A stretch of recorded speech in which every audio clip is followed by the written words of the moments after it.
Hello, I'm about to sit in my little lyrebird seat by the fire, and it's taken me a whole of my energy today to actually get started and start on the Brumby story. I apologise for being a bit late, and hopefully some of you are following it in order, because otherwise it probably won't make sense. I've done my introduction in the last little clip, the intermission one, and now I'll read as far as I can read. I've got my little puppy here by the fire. We've lit the fire. Come here, pup. Come and listen to the story. Oh, she's so gorgeous, puppy. Okay.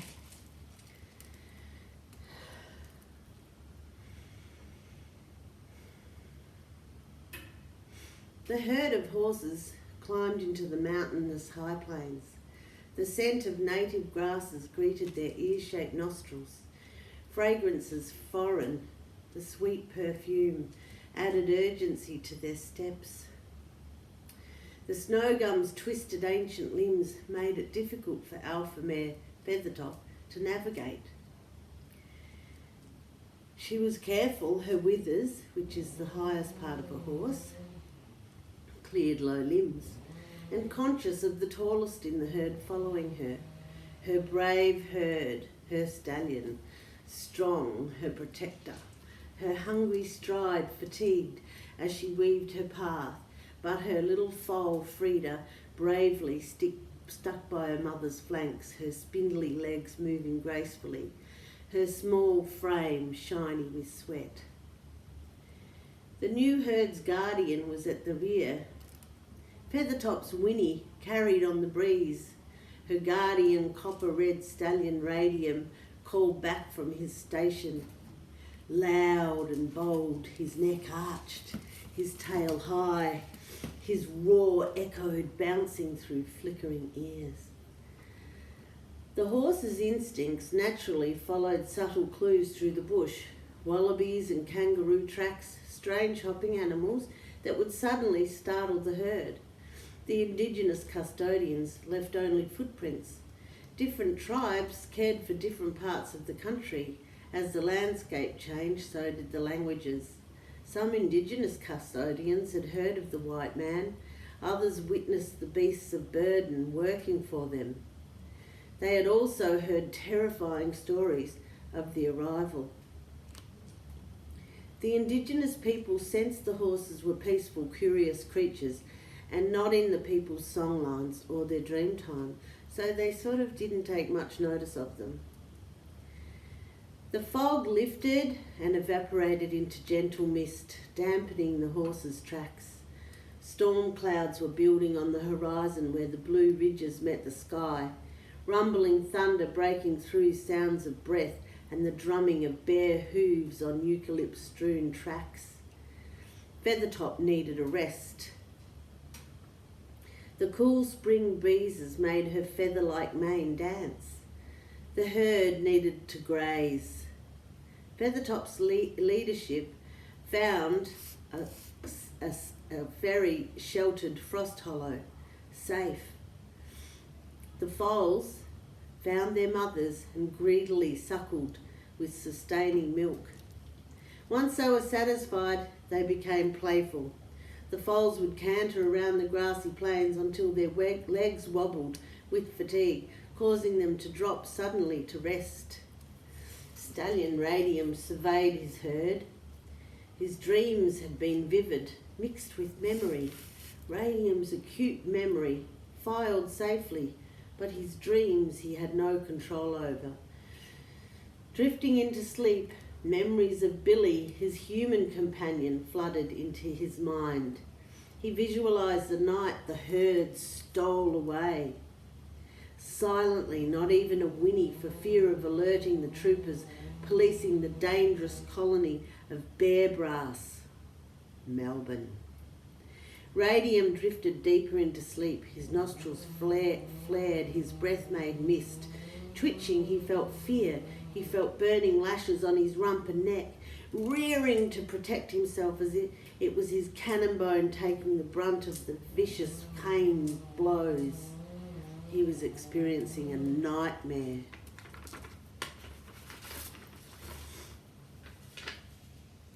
His front hoofs struck with precision. The man ran yelping, holding his hat, blood dripping down his head.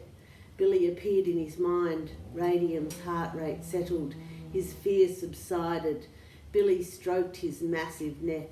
Turning away from him, goldfields beckoning, his small frame manifesting into a grown man, disappearing into the mist, whistling.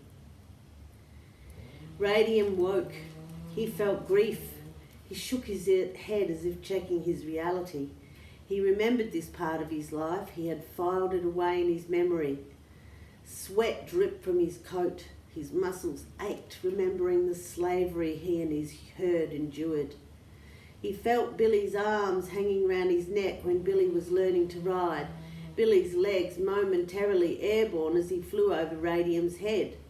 He pictured the boy laughing with mud between his teeth as he sat on his backside on the edge of the spring. Radium nodded his head, as if suggesting the child must get back on. Billy had escaped with the horses. His plan had worked. He had set them free. Radium was free to dream because of that lad. Billy. I know a Billy. Do you know a Billy? A new lineage of wild horses had grown over the years. The old elders of the herd, Radium and Feathertop, had long become part of the sky. Poppy, filly foal to Freedomare, was sired by Moroka. He was the son of Radium, inheriting his copper sheen from his father, or his stallion. Poppy was copper red sunset, making her lineage undeniable. A petite curved nose, her broad forehead and dark eye a sign of her calm demeanour. Her stocky build from her grand dam Feathertop. Her mane was wild and matted like her dam Frida. Poppy's hooves needed shortening, and she was glad of the rocky ridges that they had travelled that chipped the edges and balanced her gait. The indigenous humans had finished their summer business, family groups enjoying the high country spoils, growing lithe and strong during spring. Human families had been here long, long before the horses arrived. Tribes gathered, the men hunted the moths that are abundant in the spring and summer months, their seasonal feasts. They're small, triangular winged. They migrated into the mountains in their thousands to take shelter under the cool rocks during the day, and on dusk take to the skies like dark clouds swarming in unison, forming patterns in the dusty pink evening sky. The high plains, rich and fertile, the hovea flowers, purple and stiff, had come to life in the spring thaw. The purple haze now welcomed tribes from faraway places. For the Yitbathang people, it was essential a message stick be granted, validating the right for other neighbouring custodians to visit country, sharing, trading, feasting on the oily protein and fleshy bodies of the moth. The land's abundant. They set up camps by creeks flowing rapidly with the snowmelt. Bright green moss blanketed the wetlands that fed the creeks. Lime green, iridescent soft moss, damp and cool, filtering the sun from the water underneath.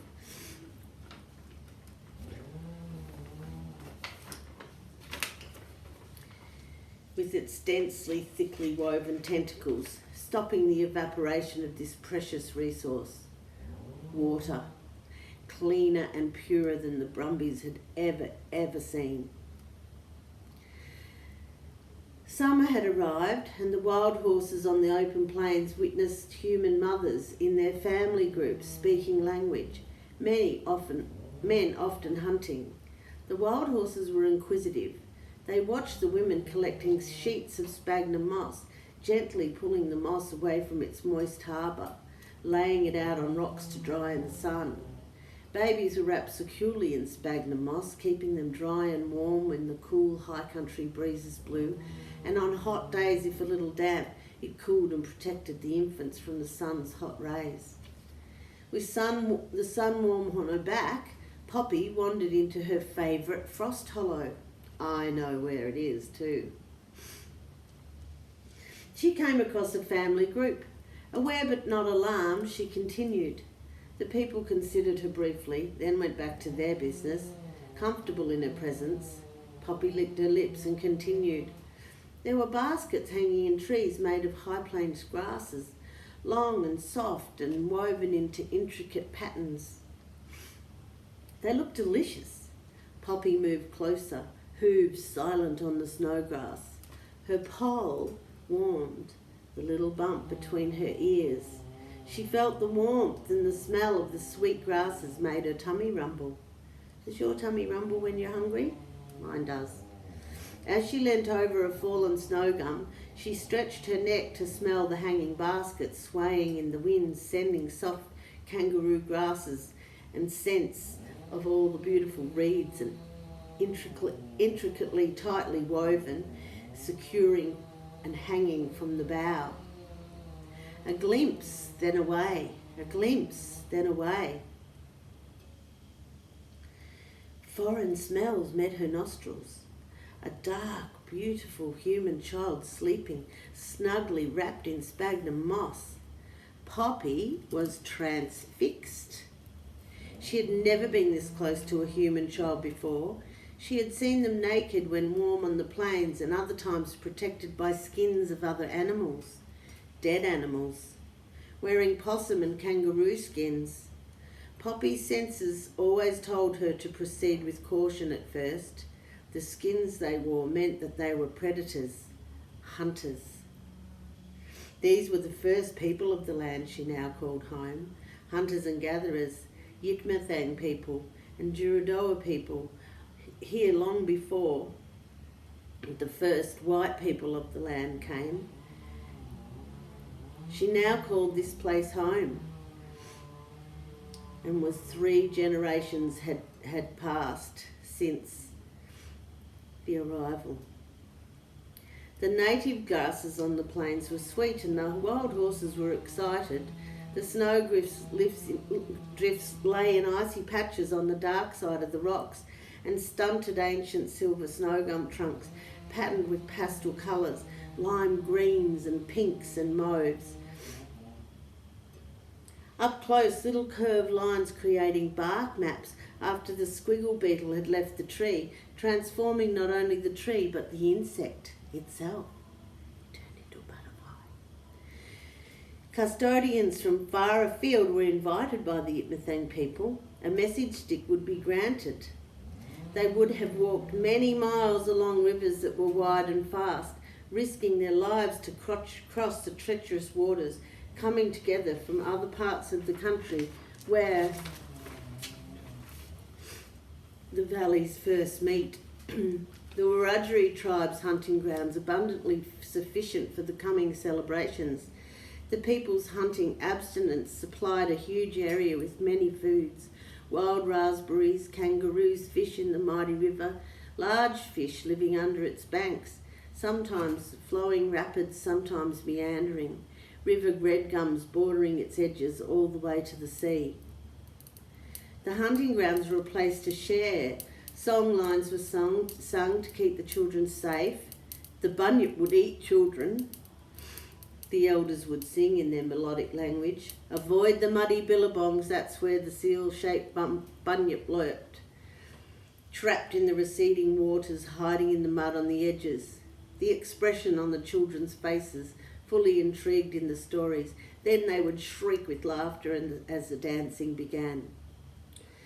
Dance, such an important part of culture. Through play, work and dance, the children were educated for a life of survival and independence in the mountains. There were maps drawn with fingers in the sand, sharing knowledge of waterholes and good fishing. Lines and circles, sacred women's places and men's places. Arrows and curve patterns only to be blown away by the wind or washed by the rain. Evidence disappearing into nature. The Yipmuthang's message stick system had worked for thousands of years. The indigenous peoples thrived. Huge river red gums stood witness silently. The first Australians and the first sustainable gardeners of this land for thousands of years, long before white man and colonisation. The horse's curiosity transformed into respect for the ancient traditions the equines were witness to. The indigenous people squatted by the creek, following fast, bubbling alone in harmony with the tribe's banter. Children laughter drifted on the breeze. Poppy listened from the snow gum. She stretched her neck to smell the moss combined with mother's milk. Her whiskers tickled the cheek of the baby.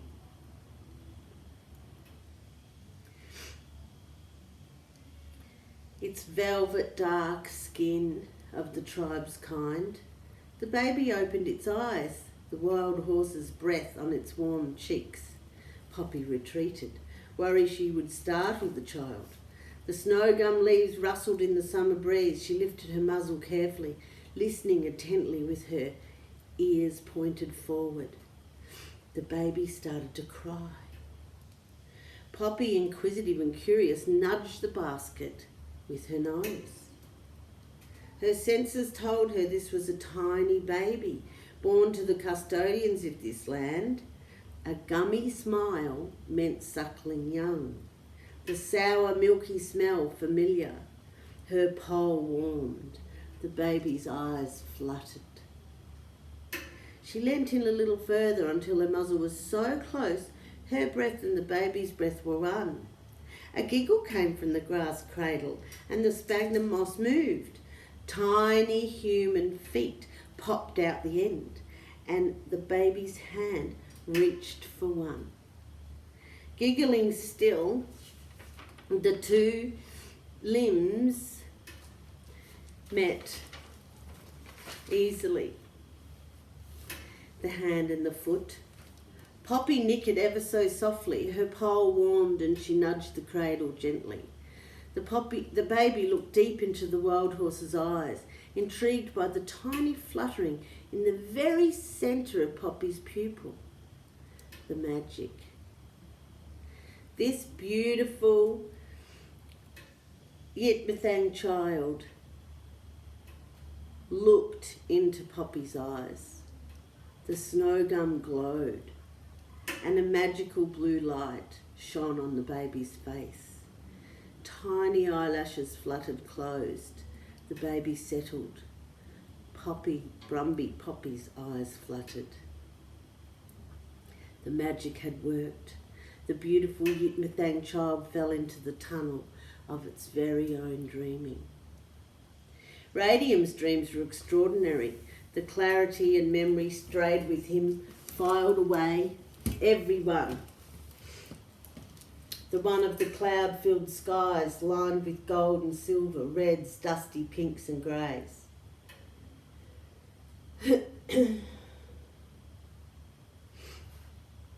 Cumulus clouds, the high winds carrying them thousands of metres into the sky, building dramatic clouds like erupting volcanoes or a bushfire greedily devouring eucalypts. Powerful dreams. Radium's eyes would flutter too, like Poppy. A silver creature shaped like himself, a silky coat and powerful hindquarters. Dark clouds, then silver, then bang! A clap of thunder would vibrate the air he breathed. His body would tremble, deeply asleep now. Lightning lashed the mountainside, white flashes shattering electrical power. Burning smells greeted his nostrils. There it was, the unicorn. Radium's heart rate settled, his fears subsided. He dreamt of home, the unicorn. Legend was born in the northern hemisphere. The magical creature could purify stagnant pools of water simply by touching the muddy water with its glowing horn. The enchanting beautiful unicorn visited the world's population of human children, and they needed him most. Healing the sick, visiting children in their delirium dreams. Their eyes would flutter. A sheer blue glow shimmers in the surrounding air. That's the moment, that blink, that blink when sleep drops onto sleepy eyelids and is impossible to deny, is the time that you will feel the unicorn's kisses. Unicorn kisses tickle like the tip of a feather on a child's soft cheek. The eyes would flutter, the butterfly deep at the centre of the unicorn's eyes fluttered. It's at this precise moment when a child may glimpse the great unicorn. As the child's eyes relaxed and stillness settles over them, the great one with his gleaming silver coat and blue light floating around him would lead the way into their own unique dreaming. The child would wake, healed and well. The unicorn's pure and compassionate heart creates magical dreams, a gift to those with kind hearts without fear. The unicorn's love radiated. He was a creator of magical dreams that comes with sleep. In the dark dormitories of orphanages all around the world, orphan children stirred in their little wire beds, their eyes fluttering, nuns believing this was normal for forgotten children, waving their arms over their hearts and their large beads and crosses rattling as they glide fast down the orphanage halls, muttering in prayer, their long robes causing a draught that would make the children shiver. Then, in a minuscule of a second at the beginning of sleep, the safest of places, their innocent eyelashes would flutter. And there he'd be, glorious, the rare and beautiful unicorn, its presence creating a white silver light. Centuries of mystery to humans from the Northern Hemisphere, centuries of unicorn hunts, their golden horn a prize, but always a forgery. Radium awoke to sunshine, shaking his magnificent head into reality. His herd lifted their heads calmly. His dream was real. The unicorn, he remembered the unicorn's head bursting forth through massive storm clouds, the tip of his horn touching Radium's head, radiating warmth into his pole between his ears. Dog-like, hindquarters tucked under his belly, pushing onto all fours, he stretched forward, then back, as if doing an ancient ritual or an elegant bow. Shaking finally from head to hindquarters, dust billowing all around him, mixing with the blue light, the magic had begun. Something had changed. He swished his tail and shook his mighty head. He felt pins and needles between his ears. His eyes fluttered. A bright blue horn appeared, not from the forehead like the unicorn, but from the pole, straight up. More a light than a horn, a fluttering of light, a translucent light fluttered deep within Radium's pupil, shining, rectangular, scented. Poppy gazed at the sleeping infant bathed in blue light. She remembered her ancestors, Frida and Feathertop's stories of Radium. Her own pole warmed as she looked up to the clouds forming mare tails in the sky. Had she inherited her grandsire's power? Brumby Poppy's adventures had just begun, because Poppy had become a Brumby corn. I got through the whole lot, so you don't need to see it again. Love you all. I managed.